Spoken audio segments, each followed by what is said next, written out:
Welcome to R N teacher academy. अब चलते हैं लाइव क्लास 3 एबीएस पैडागोगी के 10 ऐसे प्रश्न सिलेक्ट कर मूल्य गए हैं जो क्या है हर बार परीक्षाओं में पूछे जाते हैं। तो इस बार हमारी ट्रिक सबसे अलग होगी और सबसे आसान तरीके से देखेंगे। तो आपके स्क्रीन पे ये पहला क्वेश्चन कहाँ गया भाई, ये कक्षा में पोषक प्रकरण का परिचय अधिक प्रभावी तरीके से देने के लिए एक शिक्षक को क्या करना चाहिए।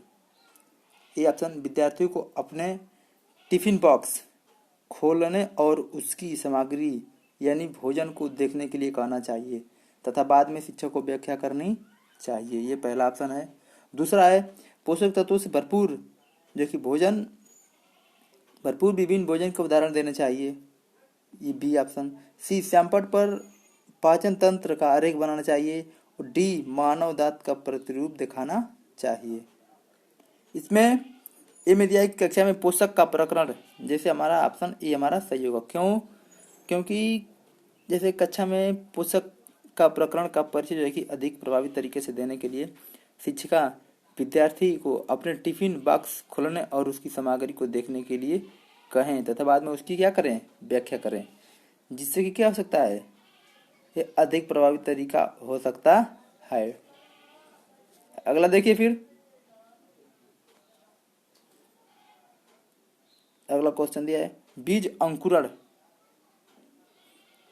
अंकुरण की अवधारणा को इस तरह से बेहतर तरीके से पढ़ाया जा सकता है। मतलब ए ऑप्शन, अंकुरित बीजों को फोटो दिखाना। बी, कक्षा में अंकुरित बीजों को दिखाना और अंकुरण की प्रक्रिया स्पष्ट करना। सी, बोर्ड पर चित्र बनाते अंकुरण के चरणों को प्रदर्शित करना। और डी, बीज बोने अंकुरण के विभिन्न चरणों का अवलोकन करने तथा उनका चित्र बनाने की गतिविधि को बच्चों को निष्पादित करने के लिए कहना। इसमें डी ऑप्शन हमारा सही होगा। क्यों? क्योंकि देखा जाए तो बीज अंकुरण की जो है कि अवधारणा बीज बोने और अंकुरण के विभिन्न चरणों का अवलोकन करने और उनका चित्र बनाने जैसे मान लीजिए कि गतिविधि को जो है कि बच्चा निष्पादित करके बेहतर तरीके से पढ़ाया जा सकता है। अब तीसरा क्वेश्चन हमारा है, पर्यावरण अध्ययन के एक शिक्षक के रूप में चिड़ियाघर के भ्रमण का आयोजन करने का मुख्य उद्देश्य होना चाहिए। ए दिया है कि शिक्षक की गुणवत्ता के बारे में अभिभावक को संतुष्ट करना। बी, शिक्षार्थियों को आनंद और मजा उपलब्ध कराना। सी, नित्य शिक्षण कार्यक्रम की एक रास्ता को बदलना। और डी, शिक्षार्थियों को सक्रिय अधिगम अनुभव उपलब्ध कराना। इसमें डी ऑप्शन सही होगा। क्यों? क्योंकि देखिए जैसे सक्रिय अधिगम किसी भी कार्य को करने के लिए लड़का क्या हो, सक्रिय होना, कि आनंद मजा या अभिभावक को संतुष्ट करना या एक रास्ता को बदलना। ठीक, तो इसमें जो दिया है कि पर्यावरण जो है कि अध्ययन के शिक्षक के रूप में चिड़ियाघर भ्रमण करने का आयोजन का मुख्य उद्देश्य यह होना चाहिए कि क्या होना चाहिए, शिक्षार्थी को सक्रिय अधिगम अनुभव उपलब्ध हो सके। जब बच्चे सक्रिय रहेंगे तो जो है कि क्या होगा, पर्यावरण अध्ययन शिक्षक के रूप में चिड़ियाघर आयोजन करने का मुख्य उद्देश्य हमारा क्या होगा कि बच्चे सक्रिय हो और अनुभव उपलब्ध कराना हो। ठीक है, अगला प्रश्न। अगले प्रश्न दिया है कि बच्चे को विभिन्न प्रकार के ईंधन से परिचित कराने के लिए शिक्षक एक लघु फिल्म दिखाने के साथ खाना पकाने के लिए इस्तेमाल करने वाले संभावित ईंधन का प्रयोग पर बच्चों क्या करता है, चर्चा करता है। देखिए, चार्ट ईंधन पर प्रदर्शित करता है। बच्चे से विभिन्न प्रकार के ईंधनों की सूची बनाए और बनवाने के लिए कह सकता है। कक्षा में कुछ ईंधनों के नमूने दिखाए जा सकते हैं या आप दिखा सकते हैं। तो इसमें हमारा ये ऑप्शन ही सही होगा। क्यों? क्योंकि लघु फिल्म दिखाने के साथ मान लीजिए कि खाना पकाने के इस्तेमाल होने के संभावित प्रकारों पे चर्चा करना, जैसे एक साथ बात विचार करेंगे, विमर्श करेंगे, सोचेंगे, समझेंगे, तो उससे क्या होगा, बच्चे के जो है कि विकास होगा, उसकी जो है कि स्मृति वो मतलब कंठस्थ जो है कि याद करने की क्षमता होगी, बहुत ज़्यादा मतलब विकास होगा। तो हम चर्चा करना हमारे लिए बहुत ही क्या होगा, सार्थक हो गया। यानी हम एक लघु फिल्म दिखाने के साथ खाना पकाने के लिए इस्तेमाल करने वाले संभावित ईंधन के प्रकार पर बच्चों को क्या कर सकते हैं, एक साथ चर्चा कर सकते हैं, जिससे कि बात विचार विमर्श आदान प्रदान हमारे लिए सही होगा। फिर आगे देखते हैं अगले प्रश्न पे कि समूह समूह कार्य से पर्यावरण अध्ययन कर रहे बच्चों की सामाजिक व्यक्तित्व विशेषताओं के आकलन के लिए निम्नलिखित में से कौन सा उपकरण सर्वाधिक उपयुक्त होगा। जो 4 उपकरण दिया है उसमें देखना है कौन सा उपकरण उपयुक्त होगा। ए दिया है, देखिए जैसे निर्धारण मापनिया, बी दत्त कार्य, सी कागज पेंसिल परीक्षण और डी मौखिक प्रश्न। इसमें यदि कहें तो दत्त कार्य बी। क्यों होगा बी, कि सामूहिक कार्य, जैसे मान लीजिए कि इसे पर्यावरण अध्ययन कर रहे बच्चों की जो है कि सामाजिक व्यक्तित्व विशेषताओं के अध्ययन के लिए दत्त कार्य सबसे उपयुक्त है। क्यों, क्योंकि देखिए अगर दत्त कार्य में बच्चा स्वतंत्र वातावरण में अध्ययन करते हैं और जिस पर भी किसी शिक्षक या अन्य बाह्य कारकों का क्या होता है, दबाव नगण्य होता है, यानी कोई प्रेशर दबाव नगण्य बराबर है, यानी दबाव नहीं है, कोई प्रेशर नहीं है। तो इस प्रकार के अध्ययन में शिक्षार्थी अपने भावनाओं, विचारों, कल्पना और स्वतंत्र पूर्वक अभिव्यक्त कर सकते हैं, क्योंकि उन्हें कोई न मानसिक जो है कि तनाव है, कोई चिंतन या दंडात्मक कोई मतलब समझ लीजिए कि दबाव है, तो वो क्या कर सकते हैं, कल्पना आदि पूर्वक कर सकते हैं, जिससे उनके सामाजिक व्यक्तित्व विशेषताओं का आकलन आसानी से हो सकता है। तो अब अगले प्रश्न पे, प्राथमिक स्तर पर मानचित्रांकन सिखाने से शिक्षार्थियों में निम्नलिखित में से किस कौशल का बढ़ावा मिलता है। ए साफ सुथरा रेखांकन, बी गणनाएं और अनुमान, सी माप के अनुसार चित्रण करना और डी सापेक्ष स्थिति और दिशा बोध जानकारी देना।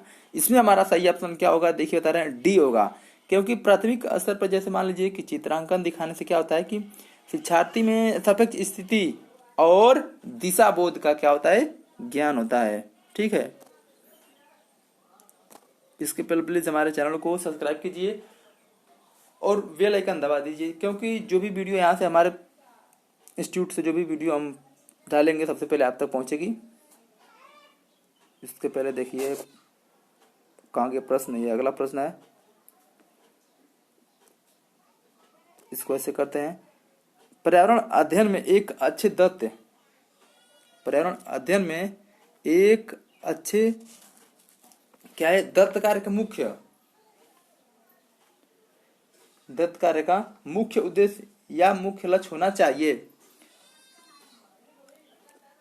अधिगम विचार पर अवसर उपलब्ध कराना, प्रभावी अधिगम के लिए पाठ की दोहराई, समय का बेहतर उपयोग सुनिश्चित करना और विद्यार्थियों को अनुशासन में बनाए रखना। इन ऑप्शन का जो करेक्ट ऑप्शन हम बता रहे हैं आपको कि ये होगा। क्यों, क्योंकि पर्यावरण जो है कि हमारा पर्यावरण है, पर्यावरण अध्ययन में एक अच्छे तत्व कार्य का मुख्य लक्ष्य ये होता है कि बच्चों को अवसर उपलब्ध कराया जाए। और किसी भी व्यक्ति को अवसर जब हम देंगे कोई भी काम करने के लिए, तो उसकी गलती या उसकी त्रुटि या उसके जो है कि किसी भी नकारात्मक स्थिति को हम समझ पाएंगे और उसको सुधार सकते हैं। तो पहले हम क्या कहेंगे कि अधिगम विचार के अवसर उपलब्ध कराना, जो अवसर उपलब्ध कराना हमारे लिए ये ऑप्शन फर्स्ट सही है। फिर आइए अगले प्रश्न पे,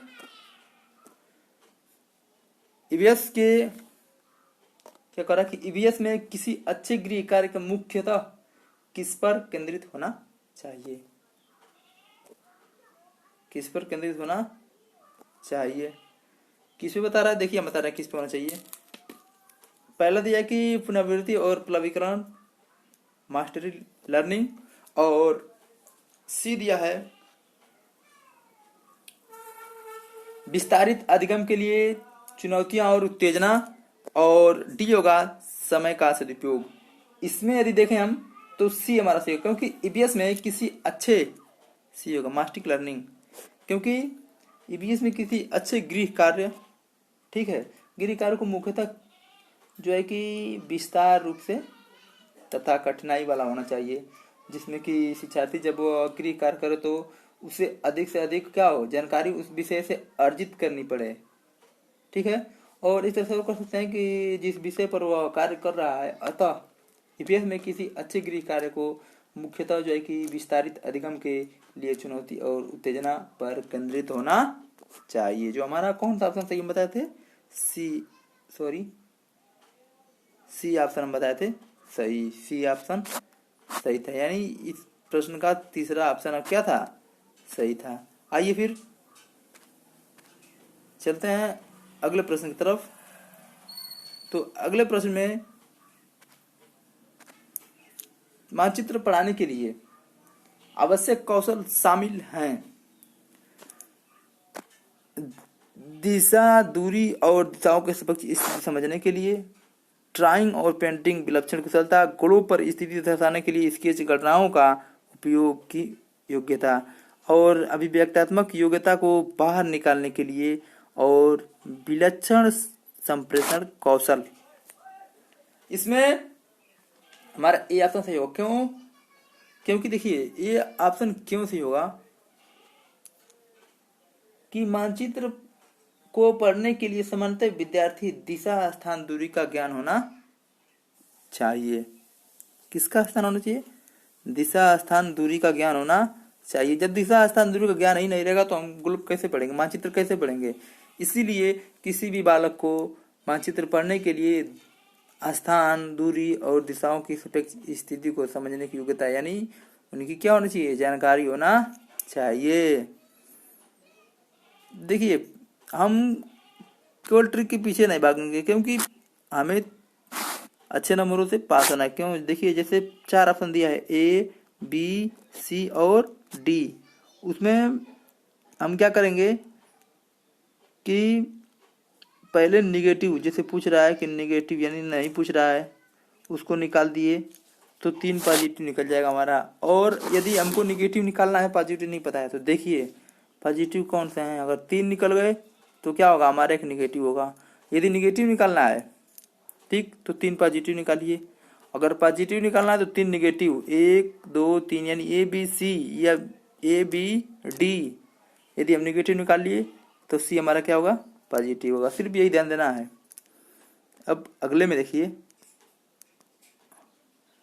तो प्लीज़ हमारे चैनल को सब्सक्राइब कीजिए, लाइक कीजिए और शेयर कमेंट जरूर कीजिए, क्योंकि इस इंस्टीट्यूट से जो है कि जो भी वीडियो ऑनलाइन पढ़ाई जाए या कोई भी सिस्टम उपलब्ध कराया जाए तो आप तक पहले पहुंचे। क्योंकि इस गोल्डन टाइम को हमको भरपूर क्या करना है, आनंद उठाना है और फ़ायदा उठाना है, ठीक है। तो हम अब यहीं पे जो है कि ईवीएस के पैडागोगी के 10 प्रश्नों का अध्ययन किए। अब फिर मिलेंगे इसी समय। धन्यवाद। अब वीडियो हम क्या करेंगे,